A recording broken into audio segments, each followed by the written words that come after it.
Hello and welcome to RwandaTV News. I am William Evans and here is what is coming up in our news tonight.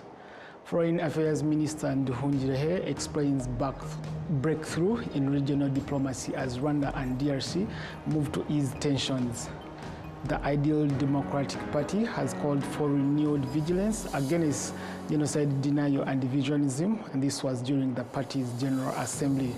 On the international scene, Israel forces continue to attack Palestinians across the Gaza Strip, and 22 people have been killed since dawn.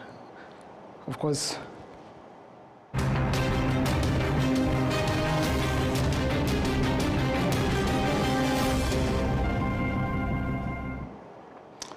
again, thank you so much for joining me. My name is William Evans. Amid renewed regional efforts to restore peace and stability in the eastern DRC and normalize ties between Rwanda and DRC, Minister of Foreign Affairs and International Cooperation Ambassador Olivier Nduhungirehe joins us tonight to shed light on the recent political commitment between the two nations and what it means for the future of regional diplomacy and security. Good evening and thank you for joining us here on Rwanda Television. I'm Adams Kwizera and it's a pleasure to welcome you in our tonight's news edition, particularly in this exclusive interview with Minister of Foreign Affairs and International Cooperation Ambassador Olivier Nduhungirehe. You are very welcome. Thank you for having me. And thank you for making time with us tonight. Last week on Friday you were in Washington DC, US. And you also signed Declaration of Principles together with your counterpart of DRC. Following the recent Declaration of Principles signed with DRC, as I said, what are the progress made so far in restoring trust and diplomatic relations between Rwanda and DRC? Thank you very much. We indeed signed the Declaration of Principles in Washington on 25th of April. And according to that document, on the 2nd of May, that was the date to generate the first draft peace agreement that would be signed at the White House next month.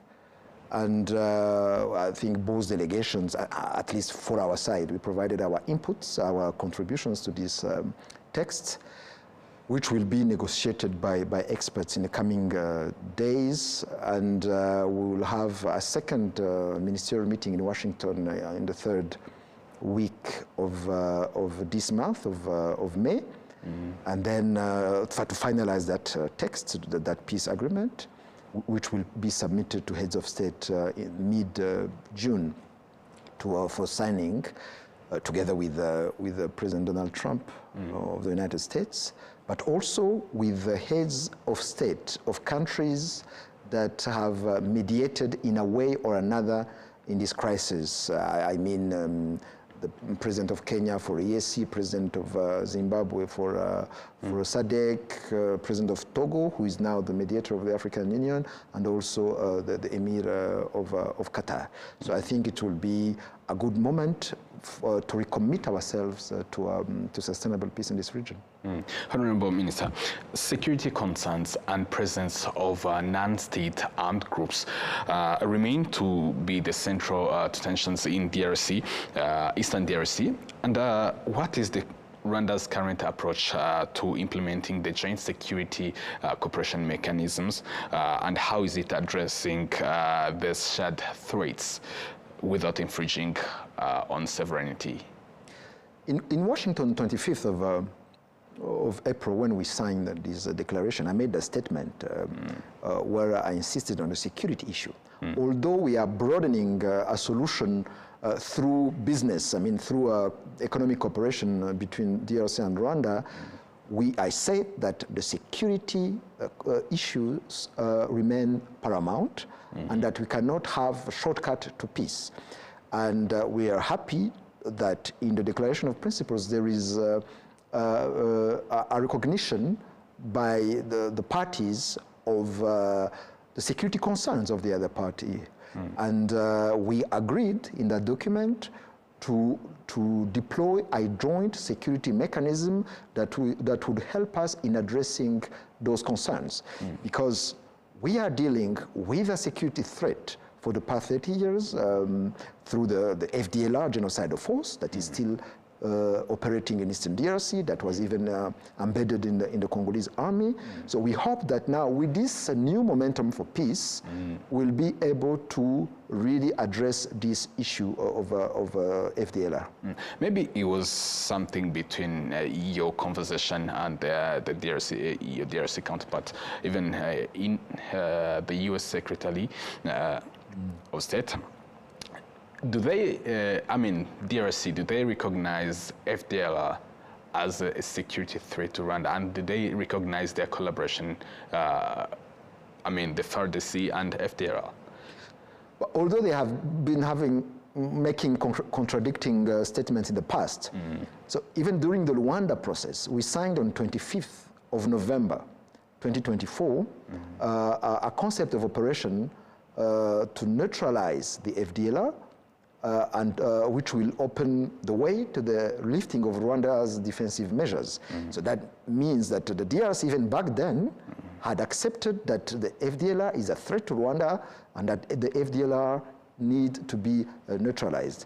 Actually, this CONOPS was also integrated in the agreement or the communique of the EAC SADC heads of state, and it's also taken into considerations in the discussions we are having in Washington, but also in Doha, because in Doha, there are two tracks of discussions. There's a track between Rwanda and DRC, but also a track between the AFC-M23 and the DRC, which actually is a good, positive evolution from the DRC side, because the Rwanda and Nairobi processes have both collapsed because of the obstination of the DRC government not to engage in any kind of direct talks with the M23, AFC M23. So I believe that now we have a broad understanding on how to deal with the security issue posed by the FDLR, but then I hope that we will implement what we have agreed on or what we are negotiating in the current processes. Well, the declaration outlines a commitment to regional economic integration and cooperation on natural resources.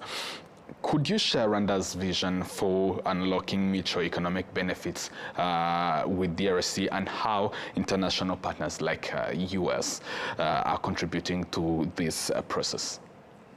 Yes, this region is a rich region of business, of cross-border trade. So the Great Lakes region has really much potential. The issues we have is the issue of security that I was talking about. This is why we always say that we want to reap the economic dividend of peace. So, and we are happy that in the proposal made by the United States, we had this component of economic cooperation framework with collaboration between the two countries in hydropower, for example, the management of national parks, and even in the critical minerals value chain, which is important, that would enable the whole region to benefit from the wealth we have. And it's a good progress, but for that, of course, it's important that we solve the security issues that are on the way of this potential that we should be exploiting. Have you been thinking on what, if this is implemented, what will Rwanda offer, what will DRC offer into this value chain of the natural resources, as you said, and other economic dividends that the both countries can reap? That is being discussed, of course, but Rwanda and DRC, we are neighboring countries. We have wealth that we should be exploiting for the benefits of our two countries. We have the Rusizi 3 project, the hydropower project. You know, we share the Kivu Lake. We have methane gas in Kivu Lake. We share the national parks. We have also, we are countries rich in minerals, especially in critical minerals. So we can work together on finding a a way to exploit that wealth we have, which could lead the way to the prosperity in the region. We saw earlier some of Western news outlets highlighting that there could be, may I call it, the resumption of immigrant deal between Rwanda and the U.S. Is there anything about it? That is a bilateral discussion between the U.S. government and the Rwandan government. Rwanda has been engaged in migration deals with the UK, as you will remember, but even with the UN and the African Union for the evacuation of the migrants stranded in Libya.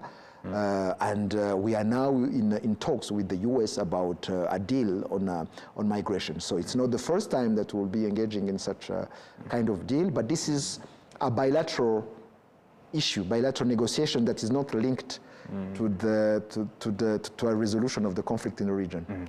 Well, thank you so much, Minister Olivier Nduhungirehe, for making time with us and for highlighting some of the key elements about this declaration of principles you signed last week. Thank you very much for receiving me. Thank you so much for also watching this exclusive interview with the Minister of Foreign Affairs and International Cooperation, Ambassador Olivier Nduhungirehe, who was highlighting some of the key elements of the Declaration of Principles.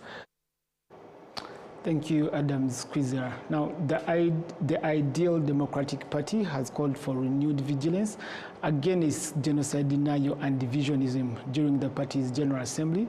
Its leaders applauded the strides made in social equity and governance, crediting national unity as the backbone of Rwanda's transformation. We do have more.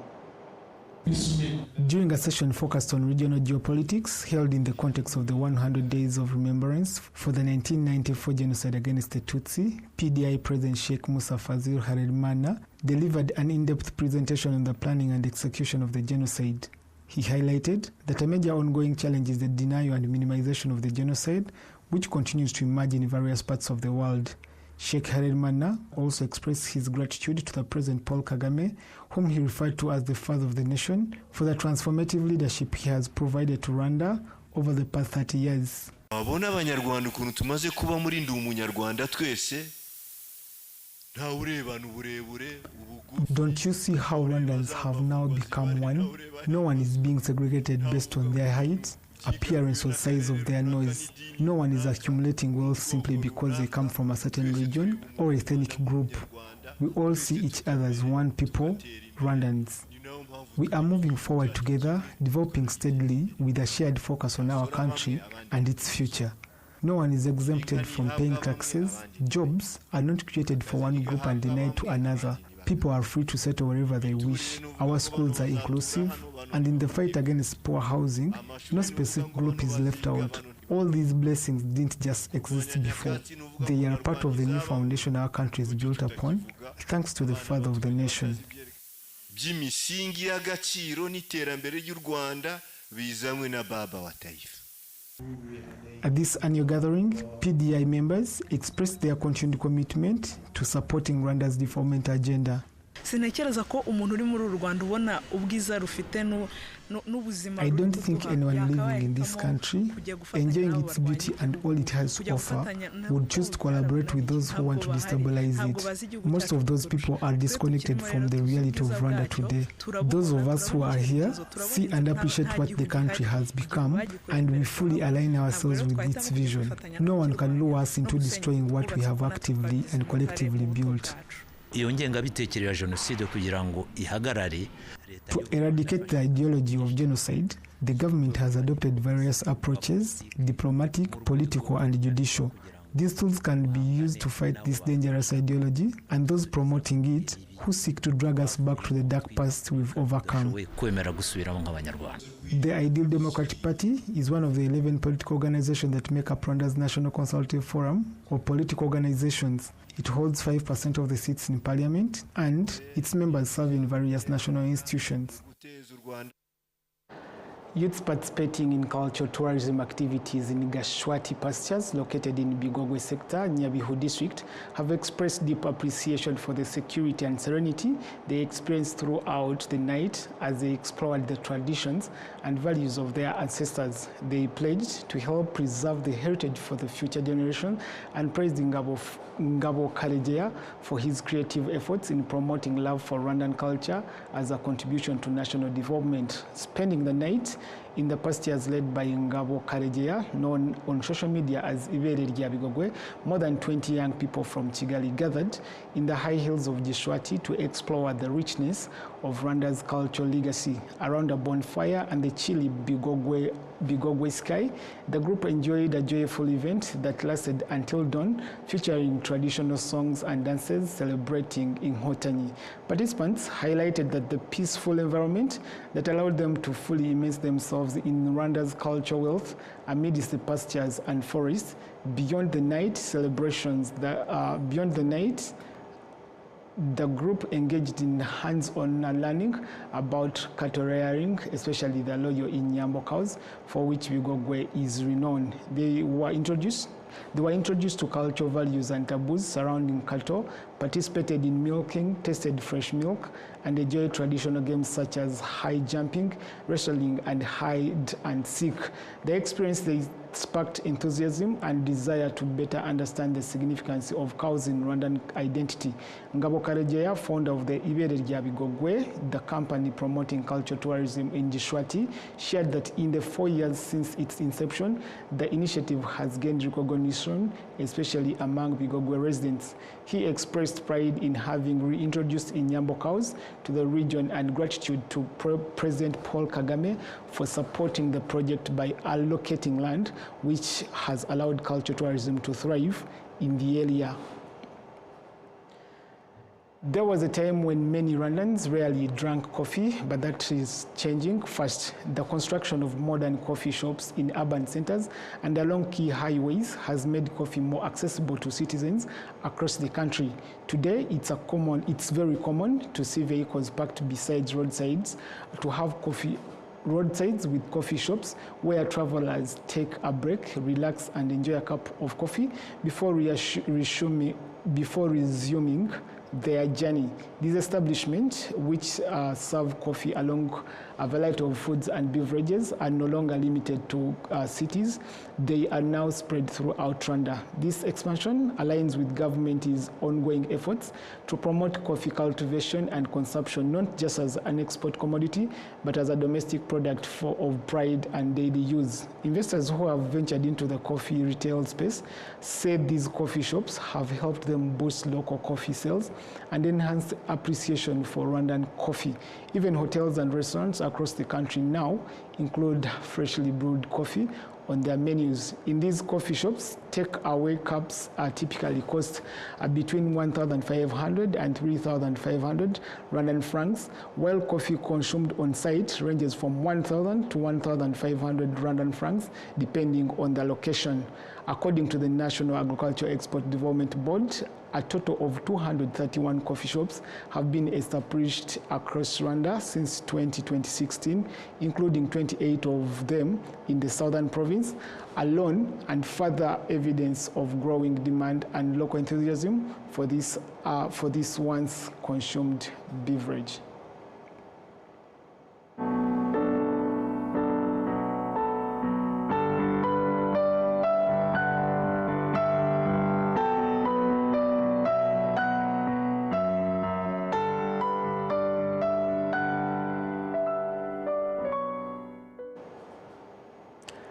To more news, families with loved ones buried at Ibambiro site in Kibirizi sector, Nyanza district, where hundreds of women and children were brutally murdered during the 1994 genocide against the Tutsi, are calling for the construction of a dedicated memorial site. They believe that such a memorial site would restore dignity to the victims and reflect the unique history of the atrocities committed at the site. Monique Gahongayire, Commissioner for Health, Social Welfare and Gender Promotion at Ibuka, explained that the massacre at Ibambiro was especially tragic because many of the victims had been misled with false assurances of safety before being killed. She called on anyone with knowledge of additional mass graves in the area to come forward so that the victims' remains can receive a dignified burial. Honorable Bernadette Uwineza, Deputy Speaker of the Chamber of Deputies, stressed the importance of remembering women and children in a specific and international way, and she said that this not only honors their unique value, but also serves as a stark reminder that the genocide was a carefully orchestrated plan, not only to eliminate mothers, but also erase the future generation of the Tutsi community. She reaffirmed Parliament's commitment to supporting the establishment of a memorial at Ibambiro, and currently this site has over 450 bodies, primarily of women and children, are buried at this site. Survivors of the genocide against the Tutsi in Murama-Nyamata sector say they have embraced forgiveness as a key step in Rwanda's journey towards unity and resilience. Their reflection came during the 31st commemoration of the genocide, which remembered more than 75 Tutsi families from Rama who were completely wiped out.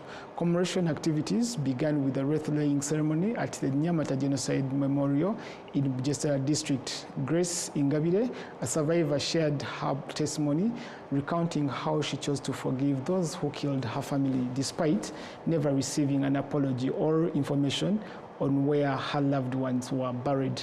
Andre Habiyaremye, representing the families of Murama victims, emphasized that over the 31 years, survivors in the area have actively chosen unity and resilience in support of a peaceful, inclusive Rwanda. Honorable Senator Andre Umuhire, reflecting on Bugesera's dark history and the progress made since the genocide against the Tutsi, encouraged residents to protect the gains Rwanda has made and avoid anything that jeopardizes national unity. In Murama, more than 400 Tutsi from 75 families were exterminated during the genocide against the Tutsi in 1994, and many of their remains have not yet been recovered and given a dignified burial.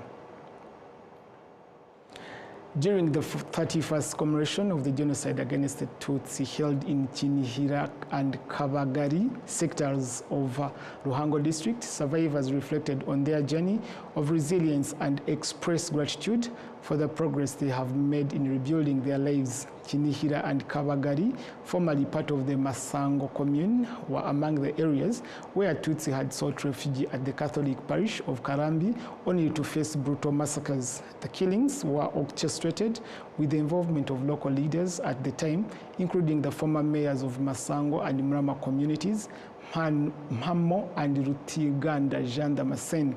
Survivors like Inda Uduhamahoro Rosette and Hajenimana Eugene, who narrowly escaped death and lost their families in the massacre, shared their appreciation for having been able to start anew thanks to the nation's post-genocide reconstruction effort.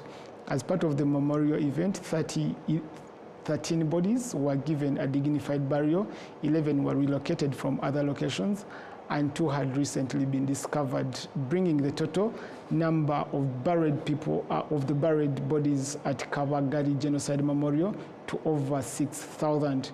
Minister of Local Government Dr. Mugenzi Patrice assured survivors that the government remains committed to their continued welfare and development. He also affirmed that the country's dedication to preserving genocide memorials and safeguarding the memory of the victims, many of those killed in the area were not only buried, but also thrown into rivers such as Nyabarongo and Tiryango, a painful reminder of the atrocities committed. The ministry underscored the importance of maintaining these sites as permanent reminders of the genocide against the Tutsi and its consequences. In Musambira sector, Kamonyi district, survivors of the 1994 genocide against the Tutsi say they have made significant progress on the path of forgiveness and reconciliation. They are now calling on authorities to intensify efforts to help perpetrators change their mindsets and accept the forgiveness that was offered. We do have details.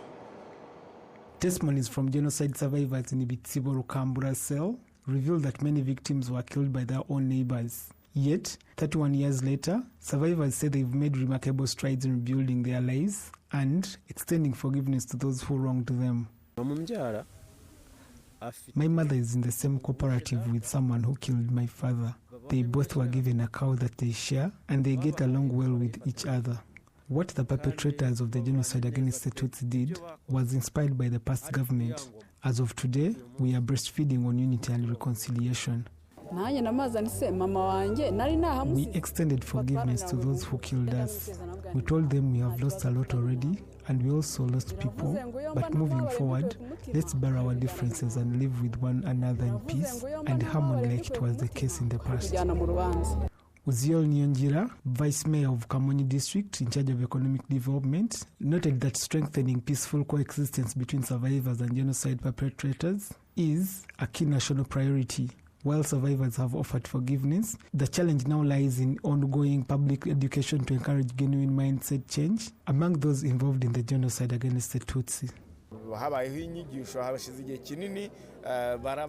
There have been discussions, and for a long time, that saw survivors offer forgiveness to perpetrators. This worked pretty well, but the challenge is with some of the forgiven perpetrators uttering out words occasionally carrying genocide ideology connotations. We are now focusing on this so that there can be everlasting peace, instead of some people trying to take us back to the ugly past.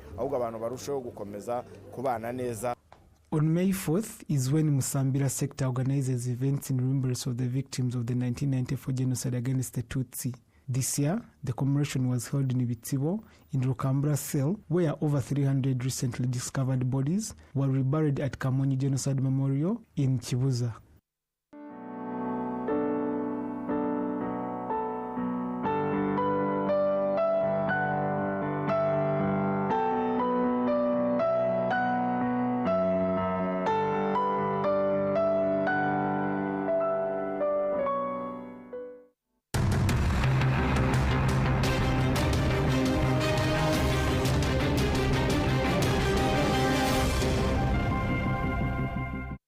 Muyobozi wa sosiyete, turakwibutsa ko buri sosiyete isabwa n'itegeko kubika ibitabo bya sosiyete ndetse no gushyikiriza RDB amakuru abikubiyemo. Ibyo bitabo birimo igitabo cy'abanyamigabane, icy'abagenewe inyungu ku migabane, inyandiko y'amakuru ya sosiyete, ibaruramari ngarukamwaka n'izindi. Gutanga amakuru y'ugenewe inyungu ku migabane wanyura kuri bo.rdb.rw, naho gutanga izindi nyandiko ukanyura kuri org.rdb.rw. Nyiri muto arababwiraga data bati ntabwo wagira umukamo mwinshi utunze inkimwe, ariko nigeze acika intege. Mama akinjira mu bucuruzi harabamubwiraga bati ntabwo watera imbere udakorera mu iduka rigezweho, ariko ntibyamusubije inyuma, yakoranaga umwete. Njya muri kaminuza harabanshidikanyagaho bavuga ko nashobora kaminuza naturuka mu muryango wifashije, ariko byarangiye nanditse amateka mashya. Igihe cyo gutera ishema umuryango wanjye kigeze, bamwe bakomeje kumbwira bati ntabwo watera umuryango wawe ibyishimo n'ishema, ariko narabishoboye. Hari abakekaga ko nasigira umurage ukomeye abankomokaho, ariko ubu mfite uruganda rutunganya amata. Banki ya Kigali yabaye umufatanyabikorwa wanjye mu rugendo rwose, inzozi zanjye ziba impamo. Bigereho.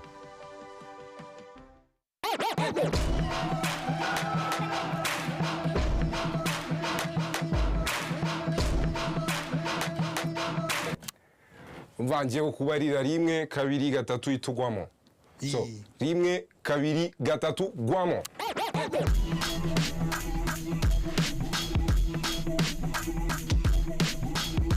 One bro.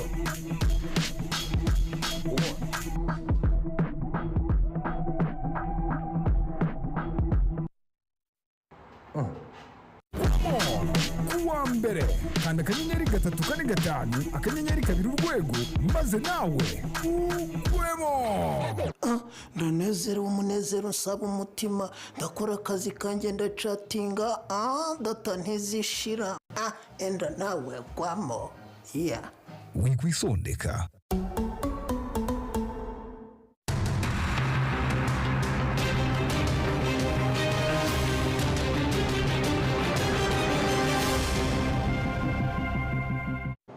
Welcome back from that very short break. Our news bulletin continues with international news.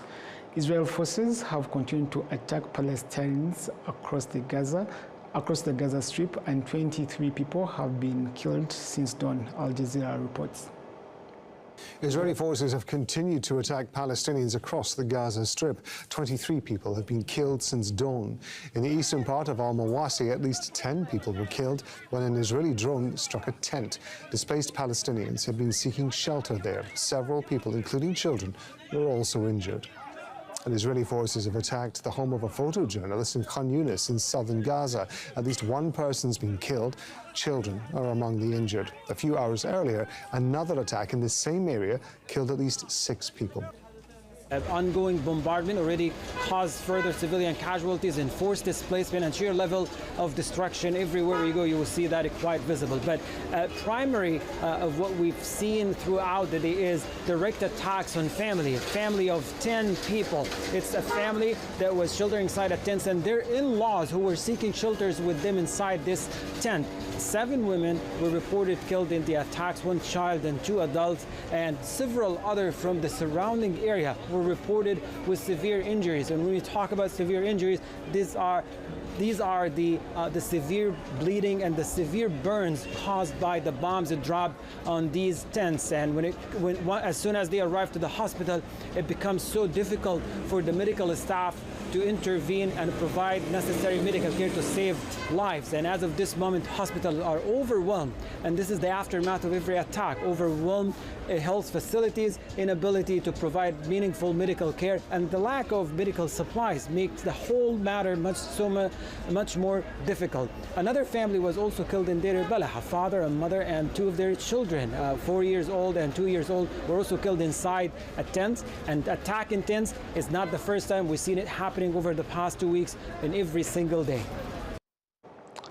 In Colombia's Tatacoa Desert, a farmer turned fossil hunter has built a fossil museum with over 5,000 Miocene-era finds. Self-taught and driven by passion, he preserves ancient creatures. Al Jazeera once more. Cesar Perdomo's makeshift paleontological museum in the heart of the Tatacoa Desert is a testament to his passion and dedication. Without funding, this 44-year-old farmer has collected more than 5,000 fossils from the Miocene era, when this was a vast tropical forest disconnected from North America and dominated by massive mammals, including towering crocodiles and giant flightless terror birds. I'm self-taught, a farmer with a passion for fossils. Paleontology runs in my blood from a young age. Fossils are my life. I'm humbly building this small community-run farmers museum because you cannot forget where you come from. Cesar gained his knowledge from Japanese and American paleontologists who visited in the 1980s, but left due to the country's civil war. But he continued their work. This is a glyptodon, a giant armadillo. It's intact, tail, shell, skull, jaw, hands, and skin. I spent over 10 years figuring out how to move it safely. 2 years ago, I finally did.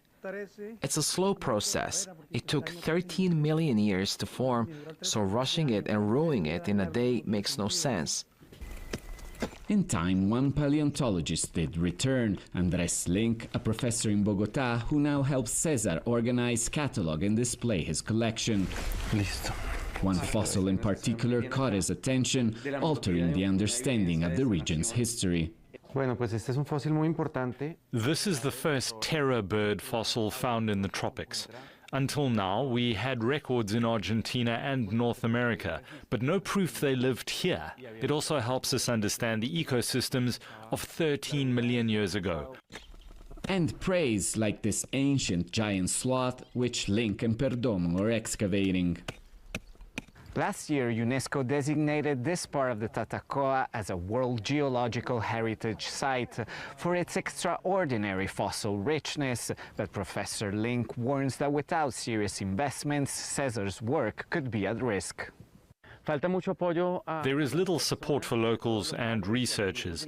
We need backing from government, universities and the private sector, not just those seeking academic gain, but those committed to preserving this globally significant paleontological site. For now, its future rests on the shoulders of passionate individuals like Cesar, who explains why he named his museum La Tormenta, or the Storm. Fossil hunting is a torment for me. I want to find everything, unearth it all, studied it, and kept here. Building this museum was also a torment. Fossils are my family, my children. A lifelong connection to this land and its secrets. Alessandro Ampietti, Al Jazeera, Tatacoa Desert. Of course, that report brings us to the end of tonight's bulletin, but before we go, let's have a look at the headlines one more time. Foreign Affairs Minister Nduhungirehe explains breakthrough in the regional diplomacy as Rwanda DRC move to ease tensions. The Ideal Democratic Party has called for renewed vigilance against genocide denial and divisionism, and this was during their party's General Assembly. On the international scene, Israel forces have continued to attack Palestinians across the Gaza Strip, and 23 people have been killed since dawn.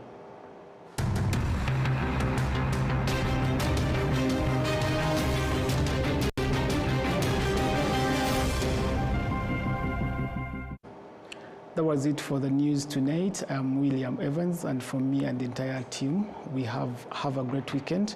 Good night.